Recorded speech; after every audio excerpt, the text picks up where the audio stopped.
ఎందుకంటే మా పార్టీకి సంబంధించి ప్రసన్నలు చెప్పినట్టుగా ఇక్కడ ఆయన ఇన్ఛార్జిగా గతంలో శాసనసభ్యుడిగా పనిచేస్తే ఆయన మాట విని ఓటు వేసినటువంటి వాళ్ళు మా కౌన్సిలర్ మా పార్టీ మీద గెలిచి మాకు వెన్నుపోటు పొడిచి వెళ్ళిపోయినటువంటి వ్యక్తులు వీళ్ళు. ఒకటే గుర్తుంచుకోండి, ఈ వెన్నుపోటు పొడిచినటువంటి వ్యక్తులు ఎవ్వరు కూడా తర్వాత భవిష్యత్తులో ఎక్కడ కూడా ప్రజల్లో కొనసాగినటువంటి పరిస్థితి లేదు. స్థానిక సంస్థలకు సంబంధించి ఈరోజు వాళ్ళ రాజకీయ భవిష్యత్తుకి పూర్తిగా సీళ్లు వేసుకున్నటువంటి పరిస్థితి ఏర్పడింది. పాపం కొంతమంది మాట్లాడుతూ చెప్తున్నారు, ఏమని విప్పు చెల్లదేవ్ ఎలక్షన్ ఆఫీసర్ ఏదో చెప్పాడు, మేము ఎలక్షన్ జరిపేసాము అని. అసలు తెలుగుదేశం పార్టీకి నేను అడుగుతున్నా, ఈ రాష్ట్రానికి సంబంధించినటువంటి మంత్రి, మున్సిపల్ శాఖ వ్యవహారాల మంత్రి, అసలు అనర్హత అంటే ఏంటి? దాని గురించి మీకు అవగాహన ఉందా ఎవరికన్నా? 91వ రాజ్యాంగ సవరణ జరిగిన తర్వాత చాలా మార్పులు వచ్చాయి.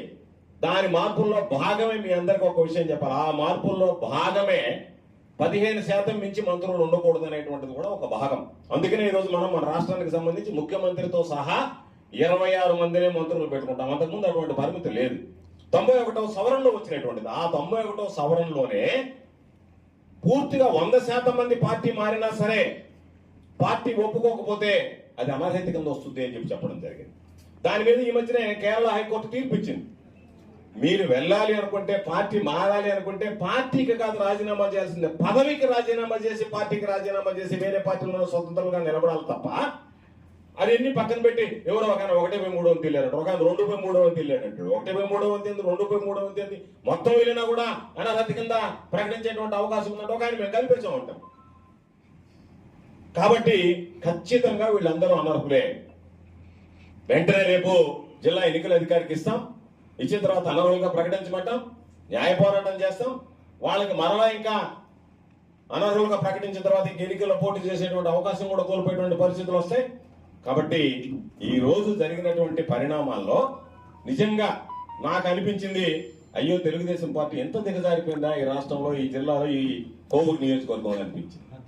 మీరు పోటీ పెట్టుకోలేనటువంటి పరిస్థితి. ఎవరో వైఎస్ఆర్ కాంగ్రెస్ పార్టీకి ఇద్దరు రెబల్ నిలబెట్టి వాళ్ళ కోసం క్యాంపు రాజకీయాలు, వాళ్ళ కోసం పేమెంట్లు, వాళ్ళ కోసం ఆన్లైన్ కాంటాక్ట్స్, ఎన్ని రకాలుగా చేయాలి. ఇది చెంపపెట్ట లాంటిది. పాపం చాలా మంది అనుకున్నారు మేమేదో వస్తాం, ఏడ తెలుగుదేశం పార్టీకి సంబంధించినటువంటి అభ్యర్థులు గెలిచినట్టుగా ప్రకటిస్తాం, అవుట్లు కాల్చుకుంటా పోతామని చెప్పి అనుకున్నారు. పాపం అవుట్లు కాల్చుకునే పరిస్థితి లేదు. తెలుగుదేశం పార్టీ అభ్యర్థిని గెలిపించుకున్నామని ప్రకటించుకునేటువంటి పరిస్థితి లేదు. ఎవరన్నా విలేకరులు ఎవరయ్యా గెలిచిందంటే అని చెప్పి మూలిగిపోవాల్సినటువంటి పరిస్థితులు ఏర్పడ్డా తప్ప ఇదిగో ఈ అభ్యర్థి గెలిచారని చెప్పుకోలేనటువంటి పరిస్థితుల్లో జరిగేటువంటి ఎన్నికని మీరు అసలు ఎన్నిక అనుకుంటారా? దానికి ఒక ప్రహసనం అనుకుంటారా?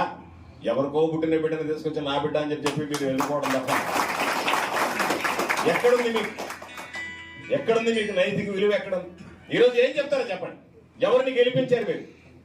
దానివల్ల మీరు సాధించిందేంటి?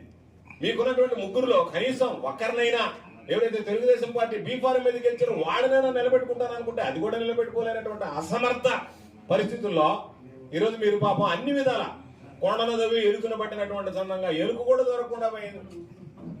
కొండను దవ్వాడు కానీ కనీసం ఆ ఎలుకను కూడా పట్టుకోలేనటువంటి దౌర్భాగ్యమైనటువంటి దుర్భరమైనటువంటి పరిస్థితులు ఈరోజు మీరు తయారయ్యి. కాబట్టి ఇది ఆరంభం. ఎందుకంటే వాళ్లే ఓటమిని అంగీకరించారు.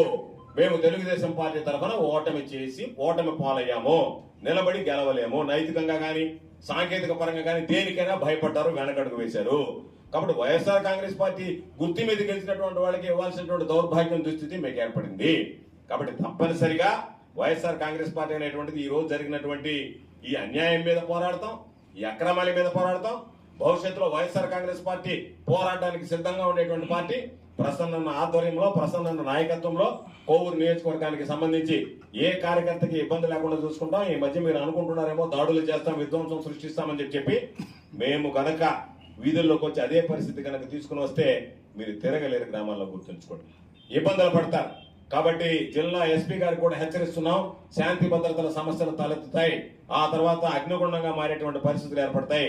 దయచేసి అటువంటి వాటిని ప్రోత్సహించకండి అని చెప్తున్నాం. అందుకనే